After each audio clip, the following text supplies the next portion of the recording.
In this video, we are going to continue in section 6.1, and this time we are going to be talking about a particular continuous distribution or continuous random variable and distribution and density curve, and that is the normal curve and the normally distributed random variables. Okay, so a normal curve is a special type of a bell-shaped curve. It's a density curve like we were talking about before.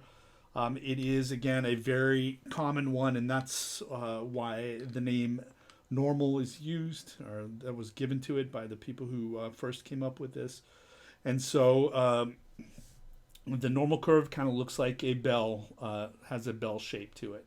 Not every bell-shaped curve is a normal curve, though.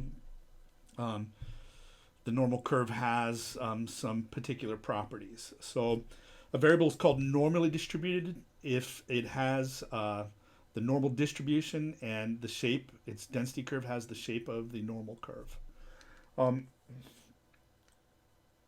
if a population is normally distributed, we'll say that the population is normally distributed or is a normally distributed population. A lot of times in practice, though, what will happen is that a distribution might not be it might be close, right, to normally distributed, but not exactly. When you look at its density curve, it kind of looks like it might be normally distributed, but if it's if a variable has a distribution that's roughly like the normal curve or a density curve that's like the normal curve, we'll say that the variable is approximately normally distributed or has or is approximately a normal distribution. Okay. All right, and so let's take a look at that. So um, there's not just exactly one normal distribution, right? There's lots of different ones. Um, but it turns out that any normal distribution is completely determined by the mean and the standard deviation. Okay, and so those things, the mean mu and standard deviation sigma, are called the parameters of the distribution. Okay, so and so the parameters of a normal distribution will be its mean and its standard deviation. For other distributions, which we will not talk about in this class, but I have shown you, say, like the density curve for a gamma um, distribution and for a beta, they have different parameters that they use a lot of times. Okay, um, so um, so here down in this figure, I've graphed out three different um, normal distributions, and so we can kind of take a look at their parameters. So this green one, the mean is -2, and you can see right here, that's right where that density curve's peak is centered, right there at the mean. On this one, the reddish one, the mean is 3, right? And so you can see, hey, that's right where the peak of the density curve, the normal curve, is. Okay, right at 3. This blue one, right, has a mean of 9. So you can see right here at 9, that's where the peak is. Okay, so the mean of the distribution for a normal distribution, if you look at the density curve, that's right where the peak is located. Okay. And then you can see here on the green one, it has a standard deviation of 1. Okay, so you can see what that would kind of look like. And then if you look at the reddish one, you'll notice that sigma is a half. So the standard deviation is smaller than the green distribution. And you can see it's skinnier here at the middle. It's not as spread out. So the spread is less than the green one. And that is because it has standard deviation is less, right, than the green one. For the blue one, you can see it's more spread out than both these other ones, right? And so if you look at the standard deviation on it, it is 2, right? There. So you can see that it has more spread. So the standard deviation is going to kind of roughly control how spread out the normal curve is. All right? So the mean is where it's centered, and sigma, the standard deviation, is where is the spread, how much it's spread out. All right, just like with the binomial distribution, I showed you its formula, and we actually used that one. You can there is a formula for this, and you can see it's complicated, and so we will not be using this. I just wanted to show you what the equation for the normal distribution looked like. If you plug in right the mean in there and the standard deviation in there, that's what you get. And that's how I generated those pictures actually in the previous slide, is just from this. So don't worry about it. We are not going to use this one at all. Okay. The best way and easiest way to draw this out for you is to use Desmos, right, and use the normal dist command. So let's go to Desmos, and I'm just going to get rid of our old work here. So just type in normal dist, and then I think the first one that we did was say the mean was -2 and the standard deviation was 1. So you just put that in there like so, and now you can see it doesn't really look too good.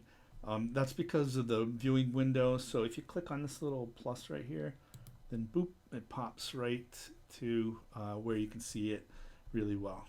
Okay, so you can get a nice picture of that. The second one was maybe it was it 3.5 on the so maybe that was it. All right, and so you can see it graphs that one there, and then the last one on the slide was, I think it was 9 and 2, so you can see it right there. Okay, so using the normal dist command on Desmos just kind of saves you from having to type in that formula that I showed you, which is pretty darn complicated. Okay, so it's nice and easy with Desmos here.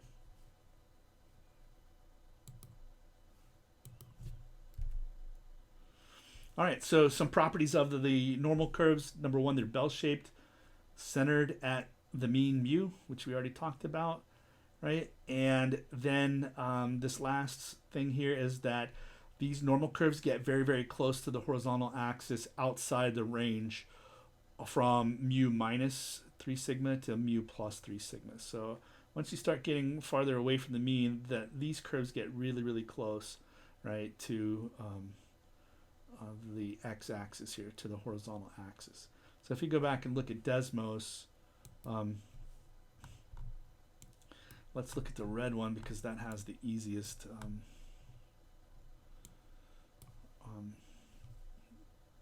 standard deviation to work with. And let's take this and put it to 1, so there we can see. Okay, so on this one, right, the normal distribution, the mean was -2, right? So that's where the center is, and that third bullet point in there said it's going to get very, very close to the horizontal axis 3 standard deviations away. I'm going to go ahead and clear these off. All right, so the standard deviation is 1, right? So if we start at the mean, which is -2, and we go 1, that's 1 standard deviation. 2, that's 2 standard deviations, right? And then another 1. We can see that 3 standard deviations above the mean would be a 1, right? And so you can see it is very close right here, right? The curve is very, very close, right, to the horizontal axis, and it continues to get very, very close, right, as we go farther and farther away. Same thing if we go the other way, right? So if we start back at the mean, right, which for this red curve is -2, and then we go 1 unit to the left, and we're going 1 unit because the standard deviation is 1 unit, so that would be 1 standard deviation below the mean. And another one would be 2 standard deviations below the mean, and another one would be 3 standard deviations below the mean. We can see again, right, if we go anywhere past that, right, the curve, the normal curve, is very, very close, right, to the x axis, the horizontal axis here. Okay, so let's do that one more time. Not all of them, but let's just take a look at this green curve over here that had a mean of 9 and a standard deviation of 2, right? So here we're starting at the mean 9, right? And then we're going one standard deviation would be 2 above the mean, so 1, 2. So here at 11 would be 1 standard deviation above the mean, and then go another standard deviation, that would be 1, 2, right, to 13. So now we're 2 standard deviations above the mean, and then go another 2, 1, 2, right? So 3 standard deviations above the mean would be 15, right? And you can see that again, right, it's very, very close, right, to the x-axis right there. So that's what they're getting at in this particular, this third property of the normal curves. Okay. So there is a very important distribution called the standard normal distribution. And a standard normal distribution is, or the standard normal distribution is the normal distribution with mean 0 and standard deviation 1. Okay. So if we go back and graph that on Desmos, so I'm just going to type, I'll turn the other ones back on, and I kind of just want to,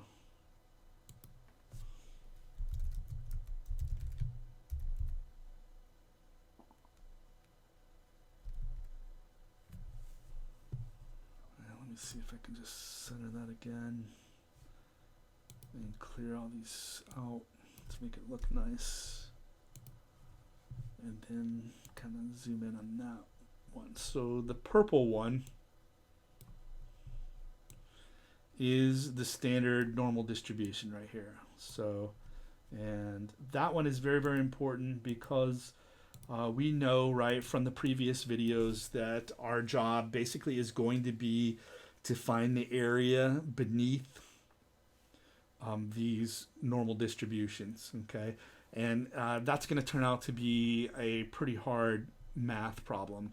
And in fact, kind of so hard that we are really not going to do that at all because it takes a good amount of work to just kind of to be able to do that. So it's going to turn out that this normal distribution is going to be key for us to finding the area beneath the curves.